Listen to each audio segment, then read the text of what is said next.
Hello दोस्तों, नमस्कार, good evening. आप सभी का बहुत बहुत स्वागत है हमारे यूट्यूब चैनल करियर परिवार में। तो चला जाए दोस्तों, आज की क्लास शुरू किया जाए। और आज हम लोग देखने वाले हैं आपका मॉडल टेस्ट नंबर आपका 49 होने वाला है। इसके पहले हम लोग टोटल 48 टेस्ट आपका कंप्लीट कर लिए हैं आपका 1 to 5 के लिए, है ना। मेन रूप से 1 to 5 के लिए आपका है, लेकिन सामान्य अध्ययन तो आपके हर एक के में पूछा जाएगा। 1 to 5 में भी सामान्य अध्ययन रहेगा, 9th में भी सामान्य अध्ययन रहेगा, चाहे कोई भी सब्जेक्ट हो। 40 नंबर का आपका रहेगा ही रहेगा। उसके अलावा 11th-12th में भी आपका सामान्य अध्ययन रहेगा। तो ये सभी के लिए है, लेकिन 1 to 5 के लिए दोस्तों सबसे ज़्यादा इंपॉर्टेंट है, क्योंकि यहाँ से दोस्तों आपको बहुत सारा सवाल आपको एग्जाम में डायरेक्ट लड़ेगा। क्योंकि ये जितने भी सवाल हैं आपके NCERT SCERT बेस्ड है। 3, 4, 5, 6, 7, 8, 9, 10 तक हम दोस्तों कोशिश किए हैं कि सारे सवाल यहाँ पर आप लोग को इसमें से शामिल किया जाए। ठीक है, तो सामान्य अध्ययन के दोस्तों यहाँ पर अभी महत्वपूर्ण हम लोग साइंस के सवाल देखेंगे और दोस्तों करें आपका सामान्य अध्ययन के सवाल देखेंगे। ठीक है, 50 महत्वपूर्ण प्रश्न है और इससे संबंधित और भी बहुत सारा सवाल आप लोग को हम बताते हुए चलेंगे। आपका अभी जो आपका ऑफर है 50% ऑफ, तो अगर आप इसमें अभी तक नहीं जुड़े हैं हमारे क्लास में तो इसमें जुड़ जाइए। यहाँ पर आपको पूरी तैयारी करवाई जाएगी। आपका ये हमारा नंबर है दोस्तों, और इसी नंबर पे आपको मात्र 251 अभी चार्ज है, मात्र, है ना, ओनली 251। कोई मंथली चार्ज नहीं है, ओनली एक टाइम आपको पे करना है, सिर्फ एक बार आपको पे करना है इसी नंबर पर, है ना। ये नंबर आप देख रहे होंगे ऑनलाइन, लेकिन पे करना होगा फ़ोन पे, गूगल पे, पेटीएम, किसी भी माध्यम से। इसी नंबर पर, तीनों यही नंबर है ना, फ़ोन पे, गूगल पे, सारा चीज़ है। तो इस पे करके दोस्तों जो लोग भी पे करेंगे 7857824310, तो पेमेंट का स्क्रीनशॉट आप भेज दीजिएगा, ताकि पता चल सके कि हाँ आपने पेमेंट कर दिया है ना। और फिर आपको जो भी आपका व्हाट्सएप होगा उसी से भेजिएगा। आप पेमेंट किसी भी नंबर से कर सकते हैं, कोई दिक्कत नहीं है, लेकिन आपका जो व्हाट्सएप होगा ना, जो अभी व्हाट्सएप चलाते होंगे, उसी से आप हमको स्क्रीनशॉट भेजिएगा, ताकि आपको ग्रुप में जोड़ा जा सके, आपको सारे मटेरियल जो है वो पर्सनली आपको दिया जा सके। ठीक है, तो आपका जो मेरा जो चार्ज था वो 500 था, अभी इसमें 50% ऑफ है, मात्र 251 में यहाँ पर आप एडमिशन ले सकते हैं। चलिए शुरू करते हैं आज का पहला सवाल। सभी लोग आ जाइए फटाफट, एक बार वीडियो को लाइक कर दीजिएगा मेरे प्यारे दोस्तों। फर्स्ट नंबर सवाल है कि ध्वनि का प्रसारण केवल तभी संभव है जब हो। बताइए, ध्वनि का प्रसारण तभी संभव है जब हो। देखिए, मैं एक चीज़ और बता दूं कि आपकी जो क्लास है वो शाम में 7 बजे से चल रही है। ये क्लास पहले 3 बजे चल रही थी, है ना, लेकिन जितने भी टीचर्स लोग हैं वो क्लास नहीं कर पा रहे थे, तो और जितने भी एडमिशन हुआ है, तो इसी वजह से दोस्तों क्लास को 7 बजे से किया गया है। अधिकतर लोगों ने जो वोट में भाग लिए थे उसमें बोले थे कि 7 बजे सर क्लास रखा जाए, इसी वजह से दोस्तों 7 बजे ही क्लास लिया जाता है। और एक क्लास हमारा और है आपका 9 बजे से, है ना। एक क्लास 9 बजे से हो रही है, जिसमें आपको क्लास 9-10 के बच्चे की क्लास चल रही है आपका, है ना। 9-10 सामाजिक विज्ञान जो है दोस्तों उसकी तैयारी चल रही है आपका। 6 to 10 आपका पूरा NCERT SCERT बेस्ट आपको उसमें आपको पूरा करवाया जा रहा है ना, जिसमें हिस्ट्री हो गया है, ज्योग्राफी हो गया है, पॉलिटी फिलहाल अभी चल रहा है। तो इसका आप लोग जवाब दीजिएगा कि ध्वनि का प्रसारण केवल तभी संभव है जब हो। देखिए, अगर ध्वनि की बात करें दोस्तों, तो ध्वनि का प्रसारण केवल तभी संभव होता है जब माध्यम हो, है ना। बिना माध्यम के ध्वनि नहीं चल सकता है ना। तो यानी कि इसका जो आंसर हो जाएगा, राइट आंसर, वो ऑप्शन नंबर दोस्तों आपका डी हो जाएगा। ठीक है, यानी कि बिना माध्यम के ध्वनि नहीं चल सकती है, तो आंसर हो जाएगा दोस्तों आपका डी नंबर। ठीक है, ध्वनि के लिए माध्यम होना जरूरी है। ठीक है, चलिए, लेकिन दोस्तों प्रकाश जो होता है ना, ध्वनि की अगर बात करें तो ध्वनि जो है निर्वात में नहीं चल सकता है। ठीक है, ध्वनि जो है ये निर्वात में गमन नहीं करता है। ठीक है, लेकिन जो प्रकाश होता है ना, जो प्रकाश होता है, ये प्रकाश दोस्तों आपका निर्वात में भी गमन करता है। ठीक है, यानी कि आंसर हो जाएगा आपका, इसका ध्वनि के बारे में चर्चा चल रहा है तो ध्वनि का आंसर हो जाएगा सी, है ना, याद रखिएगा। और ध्वनि का मात्रक क्या है? डेसिबल, है ना। ध्वनि को हम लोग डेसिबल में मापते हैं। अगला प्रश्न है आपका दूसरा नंबर सवाल।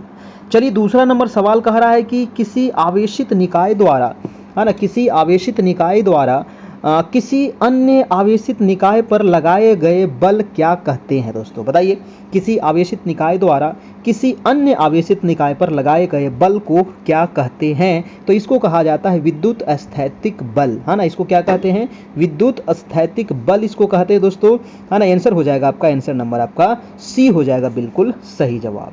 नेक्स्ट प्रश्न है दोस्तों आपका थर्ड नंबर। कह रहा है कि निम्नलिखित में से कौन से युग्म की इकाई समान है? कौन से युग्म की इकाई समान है? जैसे कि कार्य ऊर्जा है, बल कार्य है, शक्ति दाब है, दाब और बल है। देखिए, कार्य और ऊर्जा, जो कार्य और ऊर्जा है दोस्तों, इसका जो इकाई होता है वो समान है आपका, है ना। इसका इकाई क्या होता है? समान होता है। अब इसका इकाई क्या होता है? तो कार्य क्या है दोस्तों? कार्य की अगर हम बात करें तो कार्य एक अदिश राशि है ना। कार्य कैसी राशि है, तो एक अदिश राशि है। और दोस्तों इसका एसआई मात्रक जो होता है वो जूल होता है ना। एसआई मात्रक क्या होता है, इसका जूल होता है। और अगर हम बात करें ऊर्जा की, तो ऊर्जा दोस्तों ये भी आपका अदिश राशि है ना। ये कौन सी राशि है, तो ये भी अदिश राशि है। और इसका जो एसआई मात्रक होता है वो भी आपका जूल होता है, ठीक है। तो कार्य और जूल को आप कार्य और ऊर्जा का जो एसआई मात्रक होता है वो जूल होता है, दोनों का समान है। ये कई बार आपको पूछा गया एग्जाम में। नेक्स्ट प्रश्न है आपका 4 नंबर। 4 नंबर सवाल है कि एक शुद्ध पदार्थ है, बताइए एक शुद्ध पदार्थ क्या है। तो मीथेन, चीनी का घोल है, दूध है, वायु है, मीथेन है। देखिए मीथेन दोस्तों जो होता है ना एक शुद्ध पदार्थ है ना। मीथेन क्या है, तो मीथेन दोस्तों एक शुद्ध पदार्थ है ना। याद रखिएगा मीथेन एक शुद्ध पदार्थ है। और मीथेन एक एल्केन श्रेणी का प्रथम सदस्य भी होता है। एल्केन एक कार्बनिक गैस है दोस्तों, है ना। एल्केन क्या है, एक कार्बनिक गैस है। और अगर एल्केन के बारे में बात करें दोस्तों, तो एल्केन जो है ना, सॉरी एल्केन नहीं, मीथेन है ना। मीथेन की बात करें हम, तो मीथेन दोस्तों एक मार्स गैस है ना। इसी को मार्स गैस भी कहा जाता है ना। मीथेन को भी क्या कहते हैं, मार्स गैस के नाम से इसको जाना जाता है, ठीक है। चलिए अगला प्रश्न बात करें। देखिए दूध के, अगर दूध के बारे में भी पूछा जाता है दोस्तों, तो दूध जो है ना ये कोलाइड का उदाहरण है, ठीक है।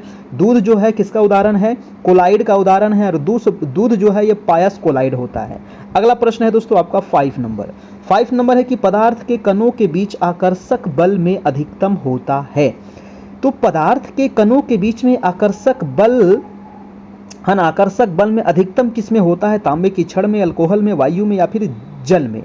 तो ये अधिकतम होता है दोस्तों आपके तांबे की छड़ में, ठीक है। ऑप्शन हो जाएगा आपका ऑप्शन नंबर ए, तांबे की छड़, ठीक है।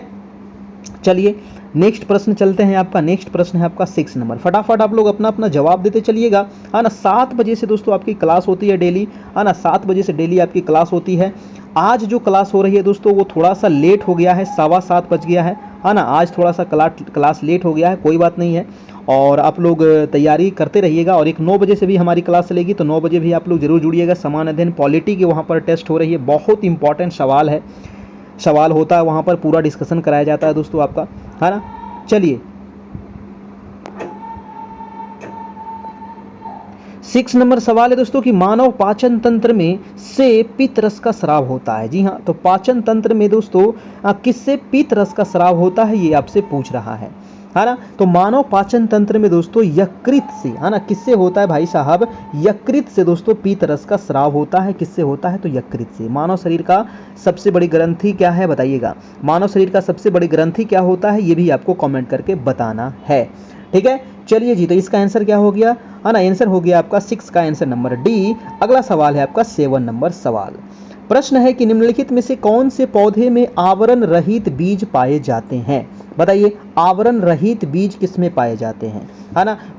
फुनेरिया है, देवदार है, मर्सिलिया है या फिर चारा है। तो दोस्तों इसका जो राइट आंसर हो जाएगा मेरे प्यारे, वो आंसर हो जाएगा दोस्तों देवदार। जी हाँ, देवदार जो है दोस्तों, देवदार पौधे में आवरण रहित बीज पाए जाते हैं। और आवरण रहित बीज का जो दूसरा नाम होता है वो नग्न बीजी होता है ना। आवरण रहित बीज का दूसरा नाम जो होता है वो नग्न बीजी होता है, ठीक है। क्या होता है, नग्न बीजी होता है। आपका आंसर इसका हो जाएगा आपका आंसर नंबर बी।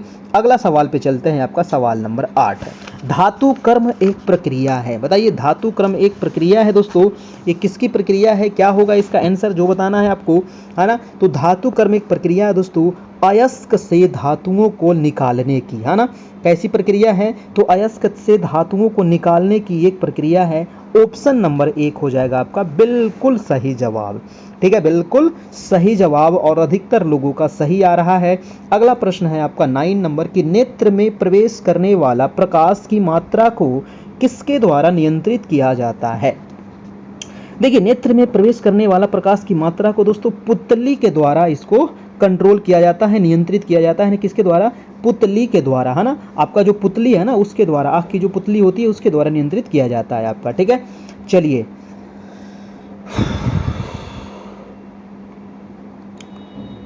अगला सवाल है दोस्तों आपका 10 नंबर। कह रहा है कि कार्बन का क्रिस्टलीय अपरूप नहीं है। क्या होगा? कार्बन का क्रिस्टलीय अपरूप कौन सा नहीं है दोस्तों? तो कोयला, है ना जी, कोयला इसका आंसर हो जाएगा। कोयला जो होता है ये कार्बन का क्रिस्टलीय अपरूप आपका नहीं है, ठीक है, क्रिस्टलीय अपरूप नहीं है। कार्बन के 3 जो होते हैं दोस्तों ये क्रिस्टलीय अपरूप होते हैं। अब बताइए कि कार्बन के वो 3 कौन कौन से अपरूप है जो क्रिस्टलीय अपरूप है? तो एक तो होता है आपका हीरा, है ना, एक होता है हीरा, एक होता है आपका ग्रेफाइट, है ना, एक होता है आपका ग्रेफाइट, और एक होता है आपका फुलेरिन, ठीक है, एक होता है आपका फुलेरिन, ठीक है। तो ये 3 होता है दोस्तों आपके क्रिस्टलीय अपरूप, कोयला नहीं है। अगला प्रश्न है आपका 11 नंबर। प्रश्न है कि प्रकृति में विद्युत धनात्मक है। बताइए, प्रकृति में विद्युत धनात्मक है, क्या होगा इसका आंसर? देखिए, धातु जो है ये प्रकृति में विद्युत धनात्मक होता है, ठीक है। आंसर क्या हो जाएगा आपका? आंसर नंबर दोस्तों सी, है ना, धातु जो है प्रकृति में विद्युत धनात्मक होता है। आंसर हो जाएगा आपका आंसर नंबर सी। और धातुओं का जो क्वथनांक और गलनांक जो होता है दोस्तों वो काफी उच्च होता है, ठीक है। चलिए अगला प्रश्न चलते हैं आपका 12 नंबर। 12 नंबर सवाल है कि निष्क्रिय विलयन का पीएच मान कितना होता है? निष्क्रिय विलयन का पीएच मान कितना होता है? तो ऑप्शन है 5, 7, 6, 4। बताइए दोस्तों, निष्क्रिय विलयन का जो पीएच वैल्यू होता है वो इसका वैल्यू होता है दोस्तों 7, है ना। क्या होता है? 7 होता है इसका निष्क्रिय विलयन का पीएच मान, ठीक है। पीएच मान दोस्तों जो 7 होता है उसको क्या कहते हैं? उदासीन कहते हैं ना। जिसका पीएच वैल्यू 7 होता है वो कैसा होता है दोस्तों? उदासीन होता है। अगर 7 से दोस्तों ज़्यादा है ना, 7 से अगर ज़्यादा है तो क्या होगा? ये क्षारीय होगा, ठीक है। अगर 7 से कम है तो क्या होगा दोस्तों? ये अम्लीय होगा, याद रखिएगा आपका, ठीक है। अगर पूछा जाए कि लार का पीएच मान कितना होता है, पूछा जाता है, तो लार का पीएच वैल्यू होता है दोस्तों 6.5 आपका, ठीक है। अगर पूछा जाए दोस्तों नींबू, है ना, नींबू तो डेली आप पीते हैं, खाते हैं, है ना, तो नींबू का दोस्तों वैल्यू क्या होता है? पीएच वैल्यू तो 2.2 होता है ना, कहीं कहीं 2.4 भी लिखता है, ठीक है, तो 2.2 ये याद रखिएगा। रक्त का पीएच वैल्यू कितना होता है दोस्तों? ब्लड, है ना, आपका जो ब्लड है इसका पीएच वैल्यू होता है 7.4, ठीक है। तो ये आप 3-4 पीएच वैल्यू याद रखिएगा, पूछा जाता है। नेक्स्ट प्रश्न है दोस्तों आपका 13 नंबर। सघन माध्यम में प्रवेश करने पर प्रकाश की गति में परिवर्तन को कहा जाता है, क्या होगा? सघन माध्यम में प्रवेश करने पर प्रकाश की गति में परिवर्तन को दोस्तों कहते हैं अपवर्तक सूचकांक। क्या कहते हैं? अपवर्तक सूचकांक कहते हैं। राइट आंसर हो जाएगा आपका आंसर नंबर बी हो जाएगा आपका बिल्कुल सही जवाब। अगला सवाल है आपका 14 नंबर। कह रहा है कि थायरॉक्सिन के संश्लेषण के लिए क्या आवश्यक है? बताइए, थायरॉक्सिन के संश्लेषण के लिए क्या आवश्यक है? तो इसके लिए जो आवश्यक है दोस्तों वो हो जाएगा आयोडीन, है ना। क्या आवश्यक है दोस्तों? आयोडीन हो जाएगा आपका आंसर नंबर आपका सी हो जाएगा आयोडीन, ठीक है। चलिए, तो भोजन में आयोडीन की कमी से दोस्तों क्या होता है? घेंघा रोग होता है ना। भोजन में आयोडीन की कमी से क्या होता है? घेंघा रोग होता है। और आयरन की कमी से क्या होता है? एनीमिया रोग होता है। अगला सवाल है आपका सवाल नंबर 15। कह रहा है कि समतल दर्पण के लिए प्रतिबिंब है। अब देखिए, समतल दर्पण के लिए दोस्तों कौन सा प्रतिबिंब होगा? तो समतल दर्पण से जो बना प्रतिबिंब होता है ना वो काल्पनिक और वस्तु के बराबर होता है तथा पार्श्व उल्टा होता है, ठीक है ना। तो आंसर इसका जो हो जाएगा दोस्तों, आंसर हो जाएगा आपका आभासी और पार्श्विक उल्टा होता है, ठीक है, पार्श्विक उल्टा हो जाएगा आपका, ठीक है। ऑप्शन नंबर आपका सी हो जाएगा। चलिए अगला प्रश्न देख लेते हैं आपका प्रश्न नंबर दोस्तों आपका हो जाएगा, प्रश्न नंबर है आपका 16 नंबर। कह रहा है कि ज्वाइंट पर हड्डी की सतह को मुलायम करती है। देखिए, ज्वाइंट पर हड्डी की सतह को जो मुलायम करती है दोस्तों उसको कहते हैं कार्टिलेज, है ना। उसको क्या कहते हैं? कार्टिलेज कहा जाता है, इसीलिए आपका आंसर हो जाएगा सी नंबर। अगर आपसे पूछ लिया जाए कि अस्थि से अस्थि यानी कि हड्डी से हड्डी को जोड़ को क्या कहते हैं? तो लिगामेंट कहते हैं ना। हड्डी से हड्डी के जोड़ को क्या कहते हैं? लिगामेंट कहा जाता है। बहुत बार पूछा गया लिगामेंट्स, ठीक है। और अगर पूछा है दोस्तों मांसपेशी एवं अस्थि के जोड़ को क्या कहते हैं? टेंडन, है ना। मांसपेशी और हड्डी इसके जोड़ को कहते हैं आपको टेंडन, ठीक है। क्या कहते हैं? टेंडन कहते हैं, याद रखिएगा। और पसलियों की कुल हड्डियों की संख्या कितनी है? तो 24 है आपका, है ना। चलिए अगला प्रश्न देखते हैं दोस्तों आपका 16 नंबर कि सबसे हल्की धातु कौन सी है? दोस्तों बहुत इंपॉर्टेंट सवाल है, सबसे हल्की धातु। और आपको पता होगा कि जो लिथियम होता है ना, Li, ये सबसे हल्की धातु होता है। और ऑप्शन हो जाएगा आपका ऑप्शन नंबर डी, है ना। लिथियम जो है दोस्तों ये सबसे हल्का धातु है। और सबसे भारी अगर पूछा जाए तो क्या होगा? सबसे भारी अगर पूछ लिया जाए तो आप क्या करिएगा? तो ओस्मियम, है ना, ओस्मियम, ठीक है। ओस्मियम जो है ये सबसे भारी धातु है, ठीक है। लिथियम जो होता है ना ये सबसे प्रबल अपचायक होता है, ठीक है। और सबसे अधिक क्रियाशील अधातु होता है फ्लोरीन, और सबसे प्रबल ऑक्सीकारक पदार्थ होता है फ्लोरीन, और सबसे अधिक क्रियाशील धातु होता है धातु तत्व जो होता है वो सीजियम होता है, ठीक है। चलिए अगला प्रश्न है दोस्तों 18 नंबर प्रश्न है कि परिपक्व शुक्राणु का उत्पादन कहाँ होता है। देखिए परिपक्व शुक्राणु का जो उत्पादन होता है दोस्तों ये होता है आपका वृषण में। कहाँ होता है? वृषण में होता है दोस्तों। परिपक्व शुक्राणु का उत्पादन कहाँ होता है? वृषण में होता है, याद रखिएगा, है ना। देखिए शुक्राणु के उत्पादन के लिए दोस्तों आवश्यक ताप जो होता है वो शरीर के टेम्परेचर से कम होता है, ठीक है। याद रखिएगा, ये भी सवाल आपको कभी कभी पूछा जाता है, तो ये आप ध्यान रखिएगा। अगला प्रश्न है कि फिटकरी इसका उदाहरण है। अब देखिए फिटकरी का तो आप देखे होंगे, फिटकरी वगैरह, तो फिटकरी किसका उदाहरण है दोस्तों? एक लवण है, फ्लैग साल्ट है, या टेबल साल्ट है, या फिर द्विक लवण इसको कहा जाता है। फिटकरी को दोस्तों कहा जाता है द्विक लवण, है ना। क्या कहते हैं इसको दोस्तों? द्विक लवण का एक उदाहरण है दोस्तों। आंसर हो जाएगा आपका आंसर नंबर डी, यानी कि फिटकरी, ठीक है। चलिए आंसर हो जाएगा डी नंबर। देखिए फिटकरी का अगर हम प्रयोग जाने तो इसका प्रयोग जो होता है जल को शुद्ध करने में किया जाता है, चमड़े उद्योग में इसका उपयोग होता है, कपड़ों की रंगाई में इसका उपयोग किया जाता है। आंसर हो जाएगा डी नंबर। अगला सवाल है आपका सवाल नंबर 20 नंबर। और देखिए वीडियो अच्छा लग रहा है तो एक लाइक भी कर दीजिए, है ना, एक लाइक भी कर दीजिए, ठीक है, क्योंकि लाइक करते हैं तो थोड़ा सा मोटिवेट मिलता है और जोश के साथ आप सभी को पढ़ाने को मजा आता है। प्रश्न है कि सफेद फास्फोरस को दोस्तों किसमें संग्रहित किया जाता है। देखिए सफेद फास्फोरस, है ना, व्हाइट फास्फोरस जो होता है दोस्तों, इसको कहाँ रखेंगे? तो इसको संग्रहित करेंगे आपको पानी में, है ना। कहाँ करेंगे जी? ठंडे पानी में करेंगे। ऑप्शन हो जाएगा आपका, ऑप्शन नंबर ए हो जाएगा आपका, ठीक है। सफेद फास्फोरस को ठंडे पानी में इसको मतलब किया जाता है आपका, ठीक है।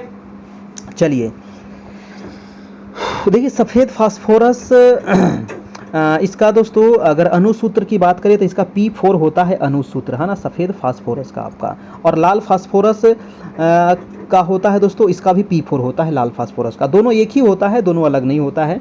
आगे प्रश्न है आपका 21 नंबर। कह रहा है कि निम्न में से कौन सा प्रभाव विद्युत धारा द्वारा उत्पन्न नहीं होता है। बताइए दोस्तों कौन सा जो प्रभाव है वो विद्युत धारा द्वारा उत्पन्न नहीं होता है?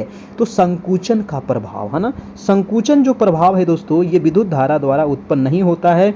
ऑप्शन नंबर हो जाएगा आपका बी नंबर, आपका बिल्कुल सही जवाब, ठीक है। संकुचन प्रभाव जो है ये विद्युत धारा द्वारा उत्पन्न नहीं होता है।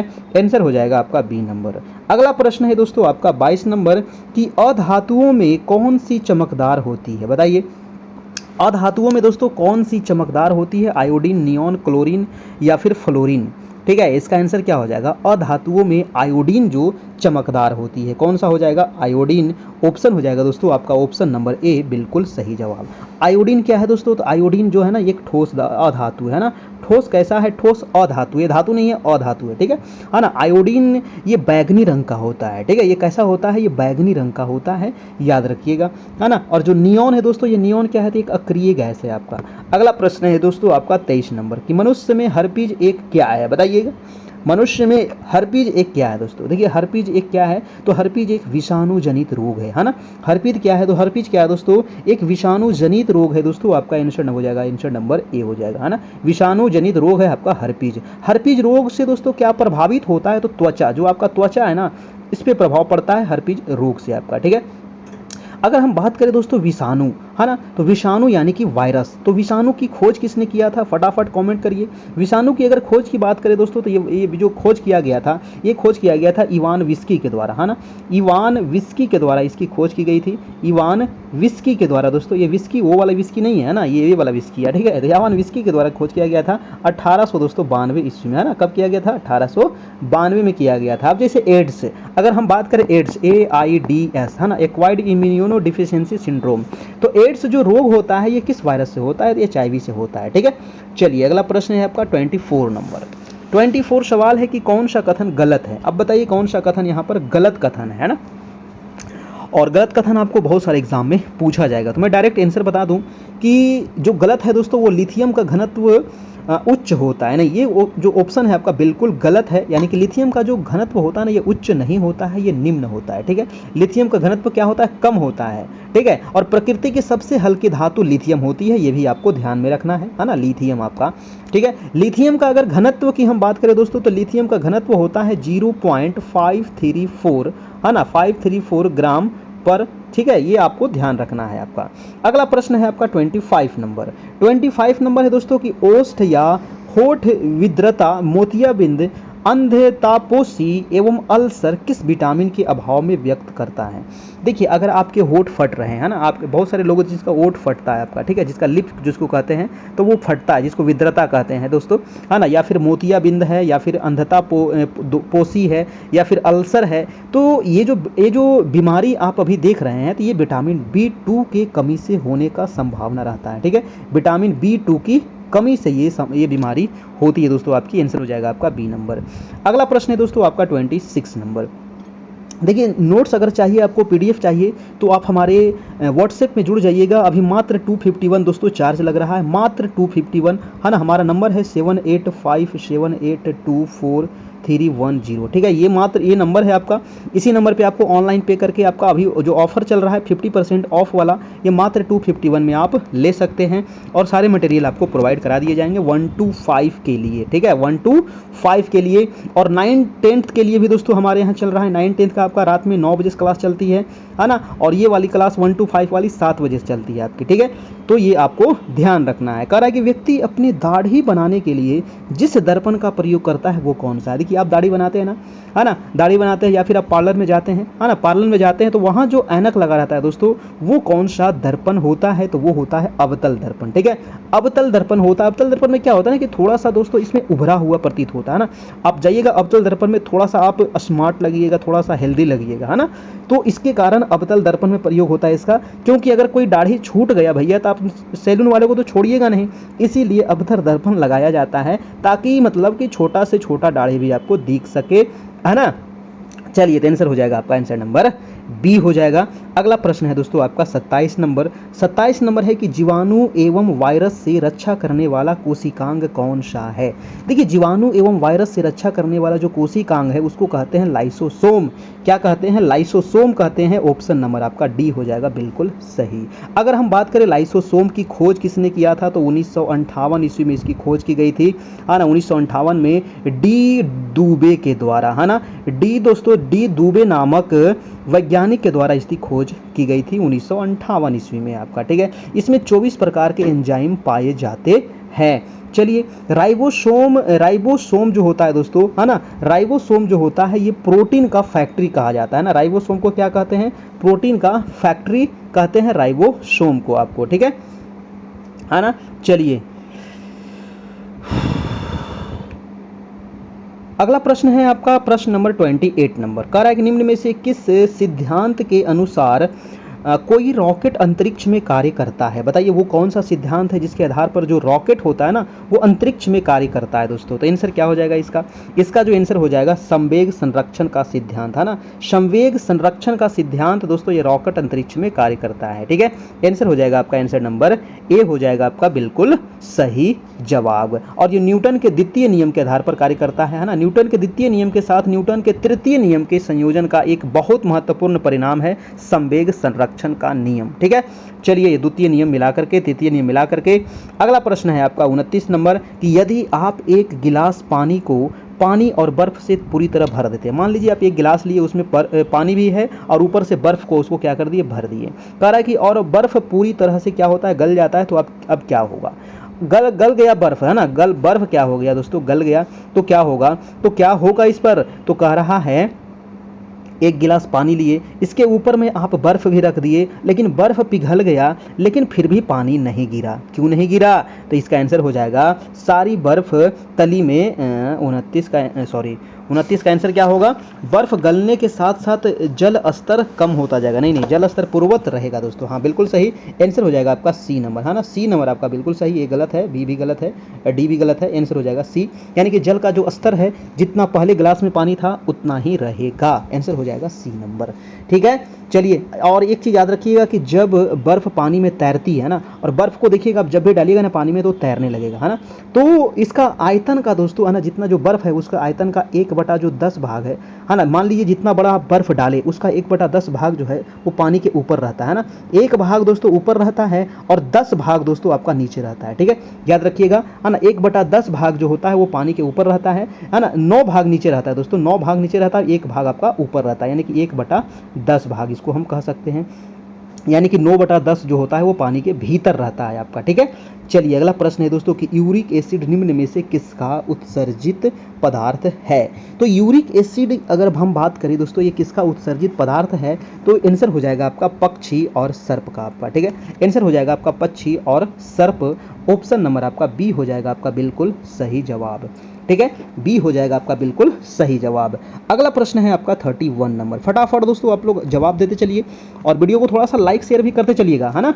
चलिए जी मेरे प्यारे भाइयों, प्रश्न है कि पृथ्वी वस्तुओं को अपनी ओर आकर्षित करती है, इसका कारण क्या है। हाँ ना, देखिए आप देखिए पृथ्वी पर आप कुछ भी गिराते हैं, मतलब आप 10 तल्ला पे चढ़ गए, कुछ गिराइएगा तो पृथ्वी क्या करती है, वो नीचे ही जाएगा, है ना। वो हवा में तो जाता नहीं है ना। कोई सामान आप गिराइए पृथ्वी के नीचे ही जाएगा। क्यों? क्योंकि गुरुत्वाकर्षण शक्ति है। गुरुत्वाकर्षण शक्ति क्या करती है दोस्तों, वो अपनी ओर खींच लेती है पृथ्वी पर, है ना। तो 31 का आंसर क्या हो जाएगा आपका गुरुत्वाकर्षण बल, है ना। गुरुत्वाकर्षण बल के वजह से ये कारण होता है आपका। ठीक है, अगर आपसे हम पूछ ले कि जैसे कपड़ा सुखाने वाली मशीन होती है या फिर जो दूध से मक्खन निकाला जाता है तो वो किस बल के सिद्धांत पर कार्य करता है दोस्तों। तो जो आपका दूध से मक्खन निकाला जाता है, कपड़ा सुखाया जाता है, जो मशीन होता है दोस्तों, ये अपकेंद्रीय बल, है ना। ये भी कई बार पूछा गया प्रश्न है। तो अपकेंद्रीय बल पे दोस्तों वो कार्य करता है आपका मशीन। ठीक है, चलिए जी अगला सवाल है आपका 32 नंबर प्रश्न। कह रहा है कि कौन से समूह में शामिल तत्व रंगहीन, स्वादहीन और गंध रहित गैसें हैं दोस्तों। बताइए कौन से समूह में शामिल तत्व जो है ये रंगहीन, स्वादहीन और गंधहीन गैसें हैं। आंसर क्या होगा 32 का हो जाएगा आपका शून्य समूह, यानी कि जीरो समूह में आपका, है ना। जीरो समूह में ये होता है आपका शून्य वर्ग के तत्व क्या होते हैं, तो इसको कहते हैं दोस्तों अक्रिय गैस। क्या ना, शून्य तत्व के समूह को क्या कहते हैं, तो शून्य वर्ग के जो आपका तत्व होते हैं उसको अक्रिय गैस कहा जाता है। और अक्रिय गैस कौन कौन से हैं दोस्तों, तो helium, neon, argon, krypton, xenon, radon, है ना। Helium, neon, argon, krypton, xenon, radon जो हैं ये सारे गैस कैसी गैसें हैं, तो अक्रिय गैस में आता है आपका। ठीक है ना। अक्रिय गैस को ही हम उत्कृष्ट गैस यानी कि नोबल गैस भी कहा जाता है ना। यानी कि हीलियम हो गया, नियोन हो गया, आर्गन हो गया, क्रिप्टन हो गया, जेनॉन हो गया, रेडॉन हो गया, ये सारी गैसें जो है दोस्तों ये आपकी नोबल गैस के अंतर्गत आएगा। अगला प्रश्न चलते हैं, आपका प्रश्न नंबर है 33 नंबर।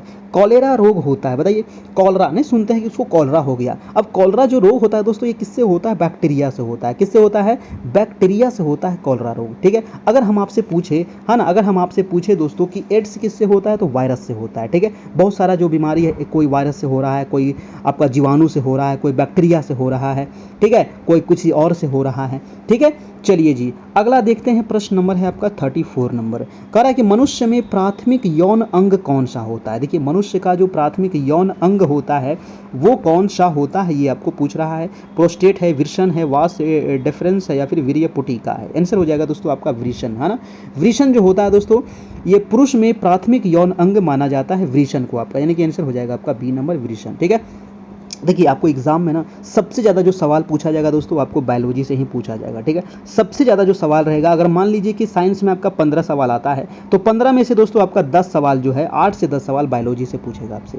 ठीक है, 8 से 10 सवाल आपको बायोलॉजी पूछेगा, है ना। और फिर 2-4 सवाल आपको मतलब 8 सवाल अगर बायोलॉजी पूछता है तो 4 सवाल आपको केमिस्ट्री पूछेगा, है ना। 4 से 5 सवाल और दोस्तों 2 से 3 सवाल आपका फिजिक्स पूछेगा, है ना। तो ये मान लीजिए कि 15 से 20 सवाल आपको रहेगा। तो इस अनुसार से रेशियो आपको सबसे ज़्यादा बायोलॉजी पूछेगा। 60% क्वेश्चन जो है वो बायोलॉजी से रहेगा साइंस में आपका। ठीक है, चलिए जी तो इसका आंसर हो गया आपका वृषण। अगला प्रश्न है आपका 35 नंबर। और आप लोग अपनी तैयारी को ना छोड़ना नहीं है, बिल्कुल लगे रहना है ना। अभी देखिए अतुल प्रसाद जी कुछ ट्वीट किए हैं डॉक्यूमेंट को लेकर के। भैया ये सब कौन, मतलब कि बीपीएससी के अध्यक्ष हैं और इस प्रकार का मतलब कि वो ट्वीट करते हैं, है ना, ट्वीट करते हैं।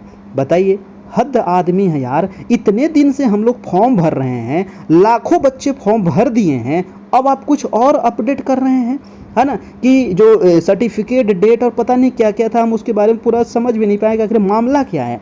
कैसे कैसे इन लोग आदमी हैं, थोड़ा सा हम ट्वीट देखे थे, है ना, फिर हमको इधर क्लास भी लेना था। तो मतलब ऐसे ऐसे लोग हैं, इतने दिन से फॉर्म भरा रहा है, अब आप कहिएगा अब अपडेट कीजिए, है ना, इस चीज़ को कीजिए। अब कैसे बच्चा मतलब यही करते रहे, तैयारी ना करे, आप ही के मतलब ये मानसिक दोस्तों प्रताड़ना कर रहे हैं इतने दिनों से आप लोग। हद आदमी हैं यार, गजब गजब लोग हैं भाई साहब, कैसे ये बीपीएससी को संभाल रहे हैं, है ना। तभी तो दोस्तों बीपीएससी में क्वेश्चन आउट हो जाता है, दिमाग ही नहीं इन लोग के पास। चलिए प्रश्न देखिए कि निम्न में से कौन सा एक कार्य कार्य का उदाहरण नहीं है ना, कार्य का उदाहरण नहीं है। आंसर क्या होगा दोस्तों, कार्य का उदाहरण कौन सा नहीं है। अब देखिए लड़के का कमरे में दीवार को धक्का देना। अब भाई साहब, अब एक बच्चा है, मार दीवार को धक्का दे रहा है, हम तो तोड़ ही देंगे, क्या दीवार टूटेगा, नहीं टूटेगा। तो ये जो कार्य हो रहा है ना, ये कार्य नहीं हो रहा है, यानी कि आंसर हो जाएगा आपका, आंसर नंबर ए हो जाएगा, है ना। माथा फोड़ने वाली काम हो गई। अब दीवार में आप माथा मार रहे हैं, बताइए दीवार को धक्का दे रहे हैं, ये कार्य नहीं हो रहा है। कार्य का एसआई मात्रक क्या होता है मेरे प्यारे, तो कार्य का एसआई मात्रक होता है मेरे प्यारे जूल होता है, ठीक है। क्या होता है, जूल होता है, याद रखिएगा। अगला चलते हैं आपका 36 नंबर। कह रहा है कि वह पादप जिसमें बीज होते हैं परंतु फूल और फल नहीं होते हैं, क्या कहते हैं, है ना। क्या कह रहा है कि वह पादप मतलब पेड़ पौधे जिसमें क्या होते हैं, बीज होते हैं पर फूल और फल नहीं होते हैं, उसको कहते हैं दोस्तों चीड़, उसको कहते हैं पाइनस, है ना। चीड़ या फिर इसी को चीड़ भी कहते हैं, है ना। तो आप गलत मत समझिएगा, चीड़ भी या फिर कहिए पाइनस कहिए, ऑप्शन हो जाएगा आपका सी नंबर आपका, ठीक है। आंसर हो जाएगा आपका सी नंबर। चलिए अगला प्रश्न देखिएगा आपका 37 नंबर। कौन सा हार्मोन नहीं है, बताइए कौन सा हार्मोन नहीं है। आंसर क्या हो जाएगा, देखिए हीमोग्लोबिन जो होता है ना दोस्तों, ये कोई हार्मोन नहीं है ना। हीमोग्लोबिन जो है ये कोई हार्मोन नहीं है आपका। आंसर हो जाएगा आपका डी नंबर। हीमोग्लोबिन आखिर है क्या, तो आपका जो ब्लड होता है ना उसमें हीमोग्लोबिन होता है, और हीमोग्लोबिन के वजह से ही दोस्तों वो जो ब्लड है वो कैसा दिखता है, रेड दिखता है आपको, ठीक है। तो ये चीज़ आप ध्यान रखिएगा, है ना। अगला प्रश्न है आपका 38 नंबर। 38 सवाल कह रहा है दोस्तों कि कक्षा 3, है ना, कक्षा जो है वो 3 में हमारा भोजन। देखिए ये आपका एनसीईआरटी आप देखे होंगे, कक्षा 3 अगर आप पढ़े होंगे तो ठीक बात है, नहीं पढ़े होंगे तो कोई बात नहीं है, सारा सवाल मैं आपको यहाँ पर करवा दूंगा। 3 है, 4 है, 5 है, 6 है, 7 है, 8 है, 9 है, 10 है, सारा क्वेश्चन आपको यहाँ पर हो जाएगा। ये 49 टेस्ट है दोस्तों, है ना, 49 टेस्ट है, और अभी लगभग दोस्तों 50 टेस्ट और होगा, है ना। जब तक मतलब एग्जाम ना होगा तब तक ये चलते रहेगा, है ना। मात्र 251 में सारे मटेरियल आपको मिलते रहेंगे और आपकी डेली तैयारी होती रहेगी, ठीक है। चलिए तो इसका आंसर दबा दीजिए। कह रहा है कि हम कक्षा 3 में हमारा भोजन नामक अध्याय को पढ़ाते समय शिक्षक जोसेफ विद्यार्थियों से आपस में चर्चा करने को कहते हैं कि उन्होंने कल क्या खाया था। जी हाँ, एक टीचर हैं जो बच्चे को कहते हैं कि आपस में आप लोग चर्चा कीजिए कि आप लोग कल क्या खाए थे, है ना। तो ऑप्शन है कि इस चर्चा का उद्देश्य क्या है। आखिर इस चर्चा का उद्देश्य क्या है, फटाफट इसका जवाब दीजिए। मैं ऑप्शन नहीं पढ़ने वाला हूँ, आपको जिसका जवाब देना पड़ेगा।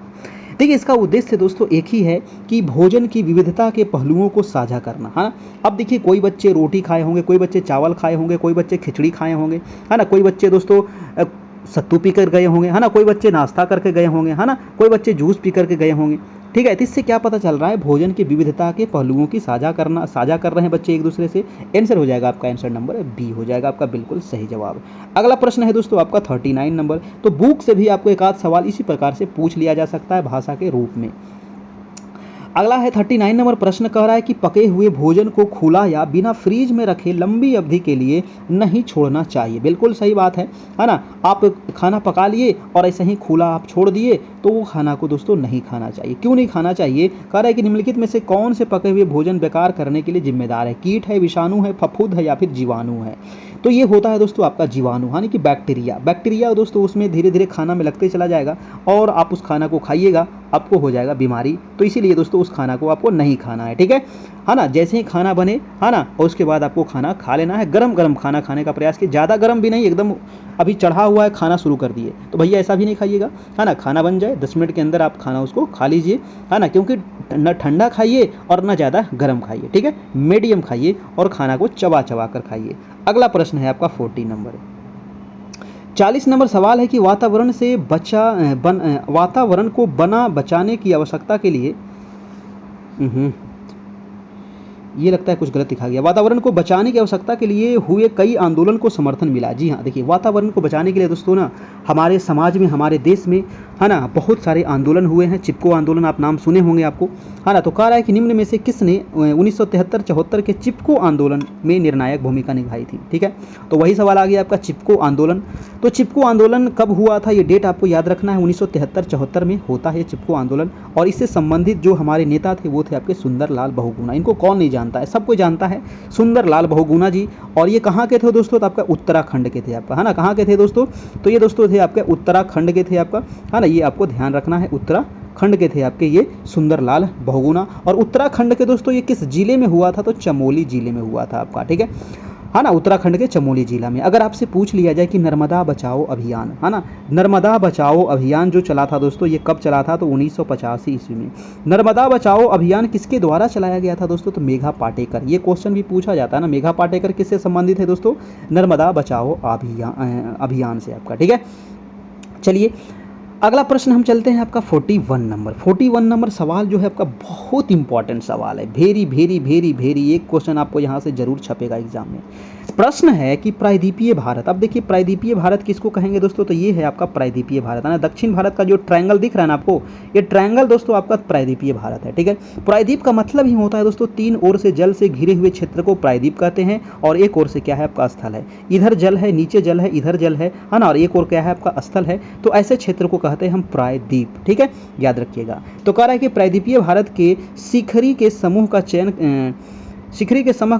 चयन उनकी ऊंचाई के अवरोही क्रम में आपको करना है। देखिए दक्षिण भारत में बहुत सारे पर्वत है ना, मैं इसको थोड़ा सा आपको मैप के द्वारा भी समझा सकता हूँ, है ना। जैसे कि दोस्तों ये हमारा दक्षिण भारत है, ठीक है, ये हमारा दक्षिण भारत है। अब दक्षिण भारत में सबसे जो बड़ा यहाँ पर दोस्तों ऊंचाई के अनुसार आपको बताना है, सबसे बड़ा जो पर्वत है, उसके बाद कौन सा पर्वत है, उसके बाद कौन सा पर्वत है।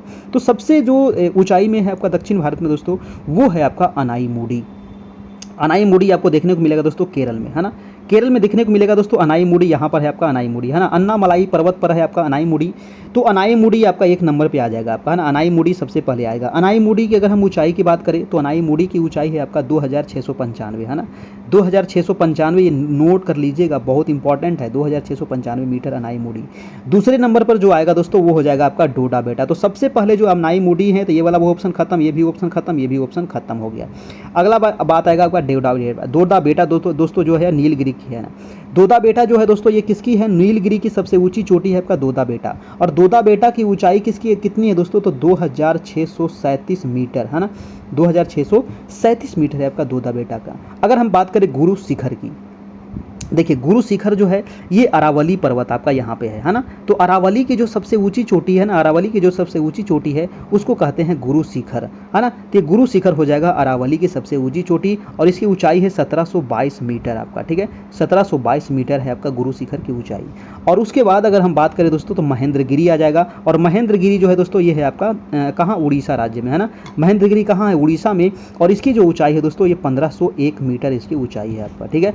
तो ये रहा दोस्तों आपका आंसर नंबर डी। ये सारे सवाल आपको याद रखना है। सबसे इंपॉर्टेंट जो है आपका अनाईमुडी, अनाईमुडी जो है ये अन्नामलाई पर्वत श्रेणी पर है, ये एक आपका केरल में मिलेगा। दूसरा है आपका डोडा बेटा, डोडा बेटा जो है दोस्तों ये नीलगिरी की सबसे ऊंची चोटी है, डोडा बेटा ये आपका तमिलनाडु में है ना। और उसके बाद आएगा गुरु शिखर, तो गुरु शिखर आपका दोस्तों ये अरावली की सबसे ऊंची चोटी है। और दोस्तों महेंद्रगिरी आपका पूर्वी घाट पर्वत की सबसे ऊंची चोटी आपका महेंद्रगिरी हो जाएगा आपका, ठीक है, जो आपका उड़ीसा राज्य में है। चलिए अगला प्रश्न है दोस्तों आपका 42 नंबर के, निम्न में से कौन सा जोड़ा सुमेलित नहीं है, बताइए कौन सा जोड़ा जो है वो सुमेलित नहीं है। टोडा ओडिशा, लुसाई त्रिपुरा, या फिर डांग गुजरात, या बोडो असम। दोस्तों कौन सा जोड़ा यहाँ पर बिल्कुल सही नहीं है ये आपको बताना है। देखिए टोडा जो है दोस्तों ये ओडिशा बिल्कुल सही नहीं है ना, टोडा जो है ये ओडिशा, ये वाला दोस्तों आपका बिल्कुल सही नहीं है, यानी कि जो आपका आंसर हो जाएगा वो आंसर नंबर ए ही हो जाएगा। तो टोडा जनजाति आखिर निवास कहाँ करती है ना, सारे जनजाति है, ठीक है। तो टोडा जनजाति जो निवास करती है तमिलनाडु में करती है, ठीक है, याद रखिएगा। टोडा जनजाति उड़ीसा में नहीं, तमिलनाडु में निवास करती है आपकी टोडा जनजाति, ठीक है, टोडा जनजाति आपका, है ना, याद रखिएगा दोस्तों। और टोडा जनजाति जो है ये नीलगिरी पर्वत पर निवास करती है। ये भी क्वेश्चन कई बार पूछा गया है कि टोडा जनजाति कहाँ निवास करती है, तो ये तमिलनाडु के नीलगिरी जो पर्वत है दोस्तों इस पर निवास करती है आपका, है ना, नीलगिरी पर्वत पर ये निवास करती है आपका। अगला प्रश्न हम चलते हैं, आपका प्रश्न नंबर है 43 नंबर। कह रहा है कि निम्न में से कौन सी सौर ऊर्जा परियोजना सही सुमेलित नहीं है। सौर ऊर्जा परियोजना सही सुमेलित कौन सा नहीं है? कामुथी तमिलनाडु, पावागढ़ गुजरात, भाड़ला राजस्थान, पावागढ़ा मध्य प्रदेश। अब कौन सा यहाँ पर सुमेलित नहीं है ये आपको बताना है।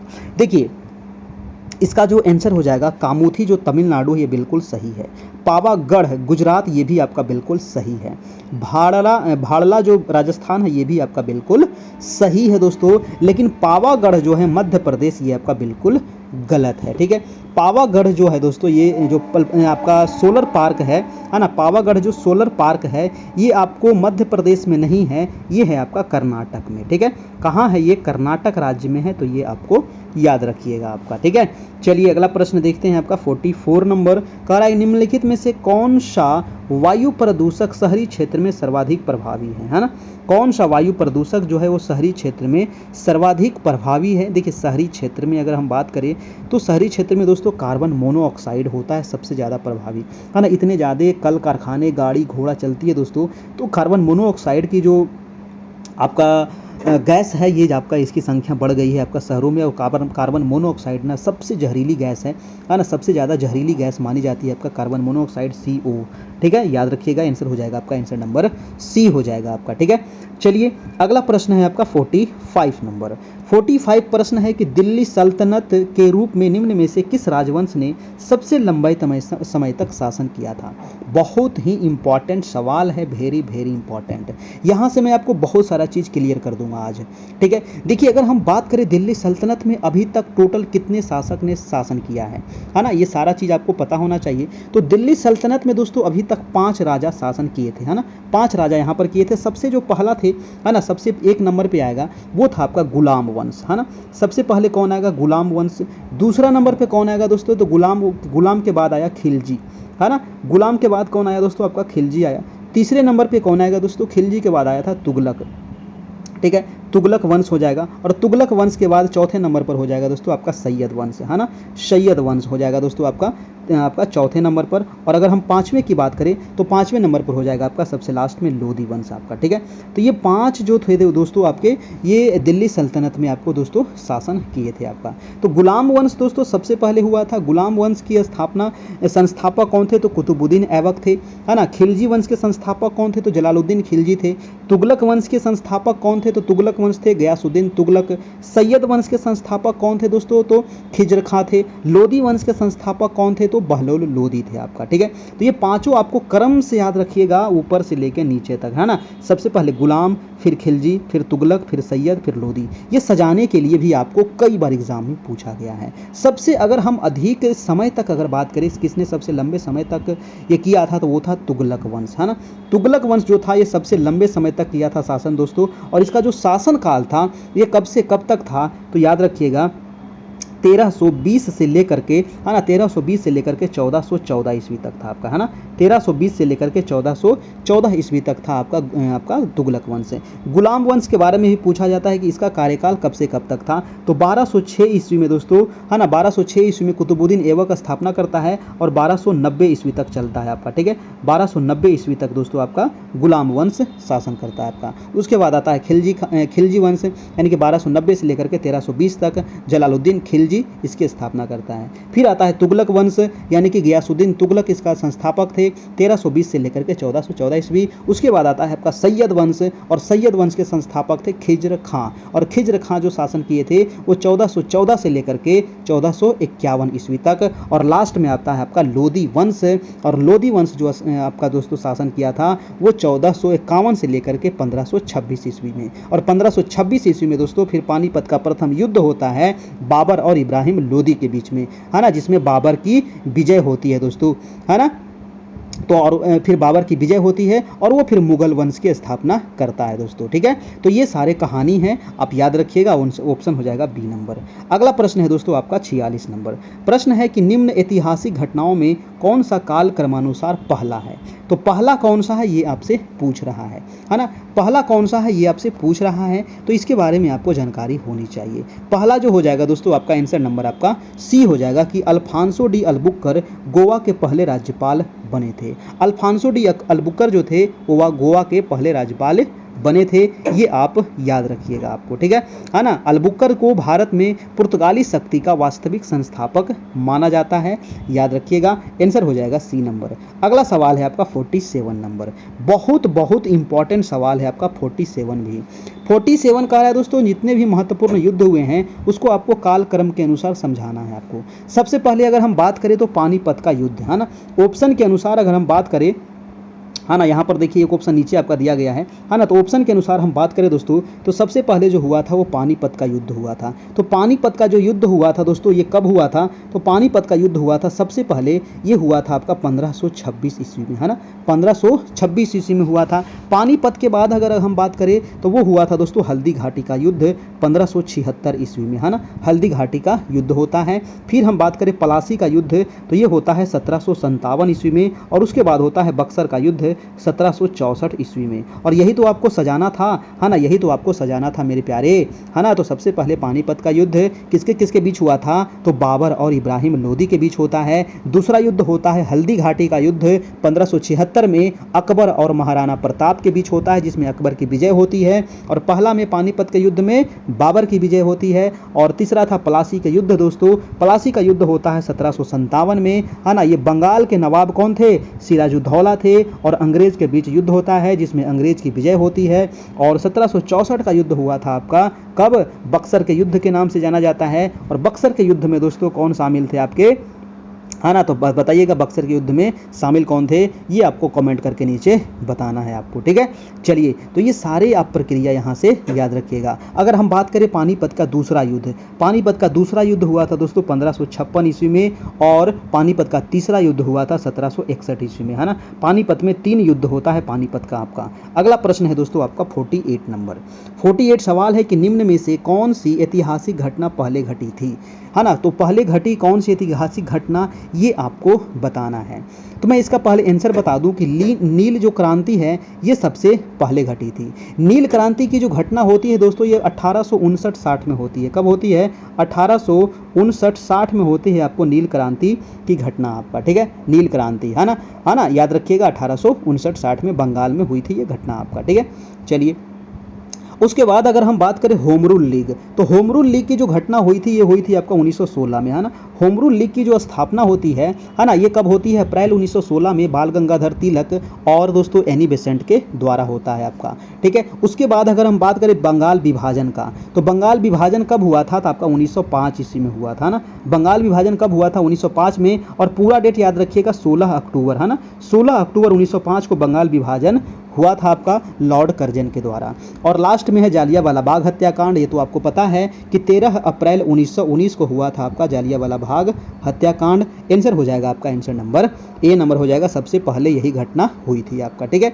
और जालियांवाला बाग हत्याकांड के बाद रविंद्रनाथ टैगोर ने दोस्तों अपनी नाइटहुड की उपाधि लौटा दी थी, ये भी आपको याद रखिएगा। अगर आपसे पूछ लिया जाए कि जालियांवाला बाग जो हत्याकांड हुआ था उस समय वायसराय कौन थे, बताइए जल्दी से, वायसराय कौन थे जालियांवाला बाग हत्याकांड के समय? तो वो थे लॉर्ड चेम्सफोर्ड। कौन थे?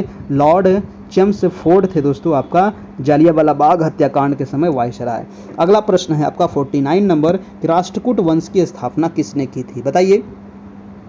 राष्ट्रकूट राजवंश की स्थापना जो किए थे दोस्तों वो दंती दुर्ग के द्वारा किया गया था, है ना। आंसर क्या हो जाएगा आपका? आंसर क्या होगा बताइएगा? दंती दुर्ग। तो दंती दुर्ग तो दोस्तों ऑप्शन में कहीं दिया भी नहीं है ना। राष्ट्रकूट वंश की स्थापना की अगर बात करें तो याद रखिएगा दंती दुर्ग, ये ऑप्शन आपका क्वेश्चन गलत दिया हुआ है ना। इसको दंती दुर्ग कर लीजिएगा, ठीक है। दंती दुर्ग कर लीजिएगा, राष्ट्रकूट वंश की स्थापना हुआ था ना, दंती दुर्ग हो गया था आपका, ठीक है। चलिए अगला प्रश्न हम देखते हैं, राष्ट्रकूट वंश की स्थापना। अगला दोस्तों आपका सवाल नंबर है 50 नंबर। कह रहा है कि निम्नलिखित में से कौन सा महाजनपद आज भारत का अंग नहीं है, बताइए। कौन सा वो महाजनपद है जो भारत का अंग नहीं है? देखिए, गांधार जो महाजनपद है दोस्तों ये भारत में नहीं है ना। गांधार जो महाजनपद है आज भारत का अंग नहीं है, क्योंकि गांधार जो वर्तमान में कहाँ है? तो गांधार वर्तमान में दोस्तों ये आपका पेशावर में है, ठीक है। आधुनिक जो पेशावर है ना, जो पाकिस्तान में है दोस्तों पेशावर, ये यहाँ पर है दोस्तों आपका गांधार आपका, ठीक है। गांधार महाजनपद की राजधानी कहाँ थी? तो गांधार महाजनपद की अगर राजधानी की बात करें तो तक्षशिला थी, है ना। कहाँ थी? तक्षशिला, है ना। तक्षशिला इसकी राजधानी थी, याद रखिएगा दोस्तों। चलिए, तो आज इतना ही रहने देते हैं और ये टोटल 50 सवाल हो गए। यहाँ पर आपको सारे आंसर दे दिए गए हैं आपको, है ना। तो इसका PDF अगर आपको चाहिए दोस्तों, नोट्स अगर चाहिए, तो आप हमारे इस नंबर पे कांटेक्ट कर लीजिएगा। आपको 50% ऑफर मिल जाएगा मात्र 251 में, है ना। कोई भी मंथली चार्ज नहीं है, ये वन टाइम आपको पे करना होगा। और पे करके दोस्तों इसी नंबर पे पे करके इसी नंबर आप व्हाट्सएप पे स्क्रीनशॉट भेज दीजिएगा, जो भी आपका व्हाट्सएप होगा। पेमेंट आप किसी नंबर से भी कर सकते हैं, कोई दिक्कत नहीं है। और तैयारी को बिल्कुल जारी रखना है ना, तैयारी को छोड़ना नहीं है, एकदम लगे रहना है। इस बार तोड़ेंगे नहीं जब तक, तब तक छोड़ेंगे नहीं दोस्तों, ठीक है, याद रखिएगा, है ना। चलिए तो मेरे प्यारे दोस्तों शुरू करें, अब समाप्त करते हैं और मिलते हैं हम 9 बजे फिर से आपसे, ठीक है। 9 बजे फिर से मिलते हैं रात्रि में। तब तक के लिए आप लोग खुश रहिए, मस्त रहिए, तैयारी करते रहिए। और किसी प्रकार का कोई दिक्कत हो तो मैसेज कर दीजिएगा, है ना, उसका समाधान किया जाएगा। धन्यवाद, थैंक यू।